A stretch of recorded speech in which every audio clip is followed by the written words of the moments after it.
नमस्कार। प्रारब्ध पर आप सभी का स्वागत। मैं अवनीश। चैनल आपने सब्सक्राइब किया है, इसके लिए आपको बहुत बहुत धन्यवाद। वीडियोस को लाइक आप कर रहे हैं और भी लाइक बढ़ाते रहिए, शेयर कीजिए और बेल आइकन को जरूर दबा दीजिए। पिछले हफ्ते यानी कि 26 सितंबर को बरेली में झुमका गिरे, इसका मौसम चल रहा था। उस दिन भी जुम्मा था 26 सितंबर को, लेकिन आज बरेली में एक बार फिर जुम्मा है।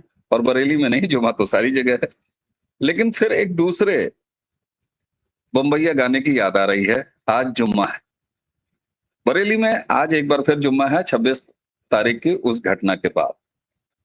हालांकि 26 तारीख से तौकीर रजा की गिरफ्तारी, गिरफ्तारी के बाद उसके चेलों की गिरफ्तारी और उसके बाद तमाम इन्वेस्टिगेशंस और खुलते हुए राज, सारी planning I love you Mohammad को लेके, उसके बहाने लेके 390 से ज्यादा मस्जिदों से 40,000 ऐसे लोगों की, पत्थरबाजों की, दंगाइयों की फौज बुलाने और उसका इंतजाम करने का।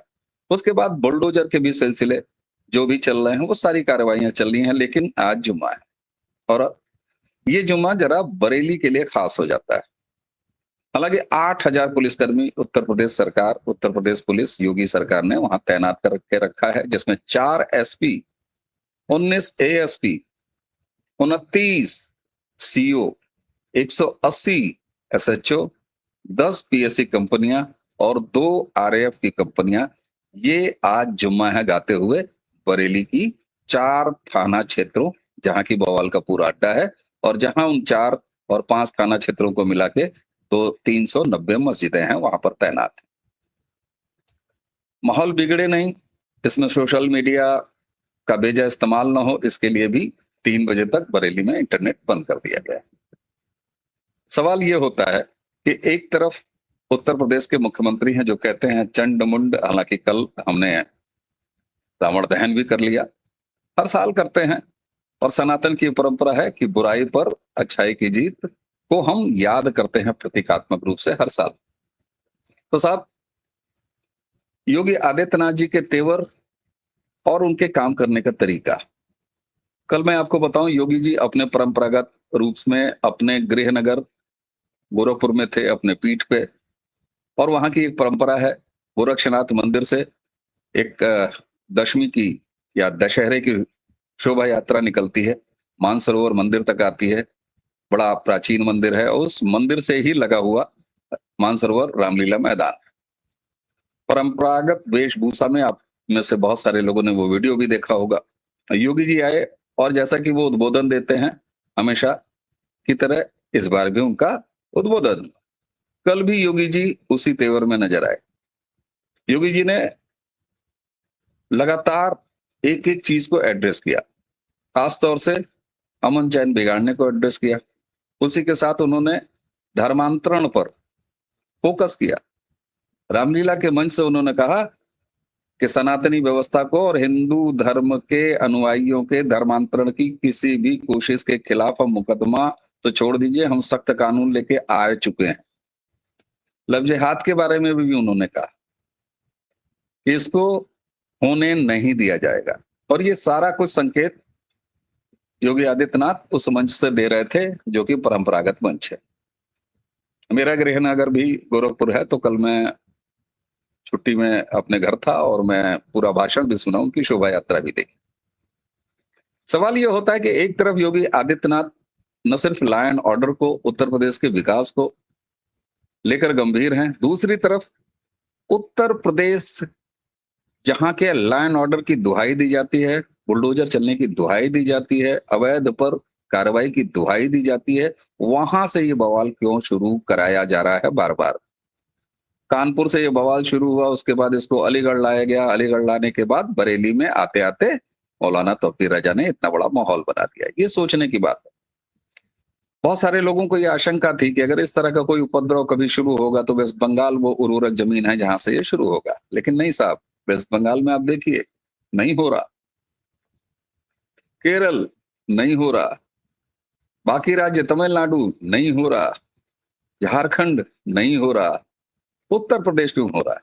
उत्तर प्रदेश इसलिए हो रहा है ताकि ये जितने भी खुरापाती हैं, जो इस देश में अशांति फैलाना चाहते हैं और जिनको राजनीतिक समर्थन की न सिर्फ उम्मीद है, बल्कि वो समर्थन मिल भी रहा है राहुल गांधी और कांग्रेस इकोसिस्टम द्वारा, वे उत्तर प्रदेश से योगी आदित्यनाथ की सरकार के रहते हुए यहां दंगा फसाद करने के बाद ये मैसेज दे सकें अपने पूरे भारतीय उम्मा को। जैसे आप अंतर्राष्ट्रीय उम्मा सुनते हैं ना, भारतीय उम्मा भी है। उस उम्मा को ये संकेत दे दें कि साहब देखो, हमने योगी आदित्यनाथ के मजबूत सरकार के रहते हुए भी यूपी में करके दिखा दिया, इसलिए हौसले बुलंद करो और बाहर आओ। ये एक ऐसा गठजोड़ है जिसमें कांग्रेसी इकोसिस्टम, खुद राहुल गांधी, याद कीजिए राहुल गांधी ने अपने सेकंड प्रेजेंटेशन के बाद जो ट्वीट किया शाम को, उसमें उन्होंने स्पष्ट कहा था, देश के युवा, छात्र और जनरेशन जेड को मैंने उसी दिन डिकोड किया था, मेरे साथ सतीश चंद्र मिश्रा जी ने बात किया था। उसी दिन से हमने ये डिकोड किया कि साहब राहुल गांधी ने जब युवा लिख दिया, छात्र लिख दिया, तो जो युवा है वही छात्र है, और जो युवा और छात्र दोनों है वही तो जनरेशन जेड है। फिर जनरेशन जेड अलग से राहुल गांधी ने उस ट्वीट में क्यों लिखा? राहुल गांधी दरअसल मौलाना तौकीर रजा के इन चेले चपाड़ों और दंगाइयों के लिए जनरेशन जेड लिख रहे थे। अगर आप याद कर सकें राहुल गांधी का वो ट्वीट, तो उस ट्वीट में जो उन्होंने अपनी तस्वीर डाली थी, उसमें उनका लोअर भी उनकी एड़ी से ऊपर है, ये भी एक संकेत। लेकिन अब सवाल यह है कि उत्तर प्रदेश में ये सिलसिला क्या आगे बढ़ेगा? हालांकि तौकीर रजा और दंगाइयों की कमर टूट चुकी है, लेकिन योगी जी ने एक बड़ा स्मार्ट कार्ड इसमें डाल दिया है, इस पूरे खेल में। आपको याद होगा योगी जी ने जब ये कहा कि साहब हम तो मूर्ति पूजक हैं, हम तो साकार का भी पूजन करते हैं और निराकार को भी मानते हैं, लेकिन अगर आप आई लव यू मोहम्मद कह रहे हो तो आप सोचो जरा, आप अपने इस्लामिक थॉट के साथ क्या कर रहे हो। और यही वजह है कि आपको एक बंटवारा, एक कंफ्यूजन, एक भटकाव दिखाई दे रहा होगा, क्योंकि मुसलमानों के दो बड़े फिरके, और खास तौर से सुन्नी मुसलमानों के दो बड़े फिरके, बरेलवी और देवबंदी। बरेली बरेलवी का अड्डा है। मौलाना तौकीर रजा जो आई लव यू मोहम्मद लेके आगे बढ़ा, तो बरेलवी जो फिरका है उसमें इस तरह के कॉन्सेप्ट हैं, मजारों का और तमाम तरह का, जिसको आप एक तरह से कह सकते हैं कि मूर्ति पूजक। लेकिन देवबंदी में ये कॉन्सेप्ट नहीं है, और यही वजह है कि आपको एक बंटवारा दिखाई दे रहा होगा, और उसको खास तौर से एड्रेस कर दिया योगी आदित्यनाथ ने। तो निश्चित तौर से अब ये इन इस्लामियों के लिए एक सोचने वाली बात रह गई है, और शायद यही वजह है कि सहारनपुर से आने वाला वो कांग्रेस का अब सांसद हो चुका, जिसने प्रधानमंत्री नरेंद्र मोदी के लिए बोटी बोटी शब्द का इस्तेमाल किया था, वो भी कह रहा है कि हम लोग करते हैं, लेकिन सड़कों पर उतरने की क्या जरूरत। बहुत सारे मौलाना आपको करते हुए ये बात दिखाई दे जाएंगे। तो ये एक बड़ी बात योगी आदित्यनाथ ने खेल दिया है। लेकिन उसी के साथ साथ बहुत से ऐसी चीजों पर हमें ध्यान रखना है जहां पर लोकल पुलिसिंग, उसमें थोड़ा समन्वय का अभाव दिखाई दे रहा है। मुझे उम्मीद है कि उत्तर प्रदेश शासन और खासतौर से पुलिस महकमा इसको दूर करेगा। दूसरी तरफ लोकल स्तर पर सोशल मीडिया के द्वारा जो अफवाहें फैलाई जा रही, ये लगातार एक सिलसिला चल रहा है, और इस बात से कौन इनकार करेगा कि योगी आदित्यनाथ जी के आगे और पीछे कुछ ऐसे तत्व भी हैं जिनकी दृष्टि हमेशा कुदृष्टि के रूप में लगी रहती है। आप इनको संकेतों में समझिए, लेकिन योगी तो योगी हैं। योग पद से राजपद पर आने वाले एक सन्यासी, जिनके लिए राजनीति धर्म रक्षा का विषय, और धर्म रक्षा जब योगी जी डिफाइन करते हैं तो वो राजधर्म होता है। राजधर्म जनता के रूप में उनके लिए कोई न छोटा, न बड़ा, न दूर, न नजदीक, लेकिन वो अपनी हिंदू आस्था, अपनी सनातन आस्था, बहुसंख्यक धर्म की संवर्धन, उसके एनरिचमेंट के लिए लेके संकल्पित है। उनका विजन बड़ा क्लियर होता है, वो आगे पीछे बीच की बात नहीं करते। हाँ, सत्ता शासन चलाने में वो किसी से विभेद नहीं करते। तो योगी जी का कॉन्सेप्ट बिल्कुल क्लियर है।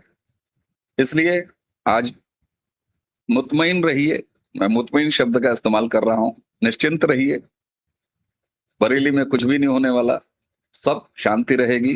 प्रशासन कितना तैयार है ये मैंने आपको बता दिया। लेकिन उत्तर प्रदेश के और शहरों में ये अब ना हो, इसके लिए उत्तर प्रदेश सरकार और खुद योगी आदित्यनाथ जी पूरी तरीके से तैयार है। तो इसलिए पिछली 26 तारीख को अगर बरेली में झुमका गिरने का मौसम था, तो दूसरा बॉलीवुड फिल्म का गाना आज जुम्मा है, इसकी भी तैयारी उत्तर प्रदेश सरकार ने कर रखी है। एक नागरिक के तौर पर हमारी भी कुछ जिम्मेदारियां होती हैं। हम अफवाहों पर ध्यान न दें, अफवाहों को फैलाएं नहीं, सोशल मीडिया पर उल जलूल कमेंट करने से बचें, और अगर कहीं कुछ भी हिलता डुलता दिखाई दे रहा हो, इस तरह की बदमाशियां दिखाई दे रही हो, तो एजेंसियों को, उत्तर प्रदेश पुलिस को आप अपनी गोपनीयता बनाए रख सकते हैं, लेकिन उसके बाद भी आप इसको आगे बढ़ा सकते हैं। तो उम्मीद की जाती है कि झुमका गिरने के बाद और वो झुमके का दर्द अब जिस जिस कोने से निकल रहा है, और मजे की बात ये देखिए कि कहते हैं अवैध तरीके से, गलत तरीके से कार्रवाई हो रही है। गलत तरीके से कार्रवाई हो रही है तो एक हफ्ता बीत गया, किसी कोर्ट से स्टे क्यों नहीं लेके आए? इसलिए गलत तरीके से कार्रवाई नहीं होती। और जिन लोगों ने ये सपना पाला हुआ था कि सुप्रीम कोर्ट ने गाइडलाइन जब बनाई बुलडोजर कार्रवाई को लेके, तो बुलडोजर थम गया, उन्होंने बरेली की घटना के बाद देखा होगा कि बुलडोजर कहीं नहीं थमा। क्यों? क्योंकि सुप्रीम कोर्ट ने हमेशा कहा कि अवैध पर अगर बुलडोजर चलता है तो हम उसे रोकेंगे नहीं, और उत्तर प्रदेश योगी आदित्यनाथ की सरकार वैध पर कभी बुलडोजर चलाती नहीं। इसलिए बुलडोजर अपने नियम के अनुसार आज भी अपना काम करते हुए दिखाई दे रहा है उत्तर प्रदेश में। तो साहब, उम्मीद करते हैं कि झुमके के बाद आज का जुम्मा बरेली में अमन चैन से बीतेगा। अगर ये वीडियो आपको अच्छा लगा हो तो इस वीडियो को जरूर आगे बढ़ाइए। चैनल को आपने सब्सक्राइब कर रखा है, थोड़ा सा और करिए, वीडियो को लाइक कीजिए, शेयर कीजिए और बेल आइकन जरूर दबाइए। तो इसी के साथ मुझे यानी अमीश को दीजिए आज्ञा। नमस्कार, प्रणाम।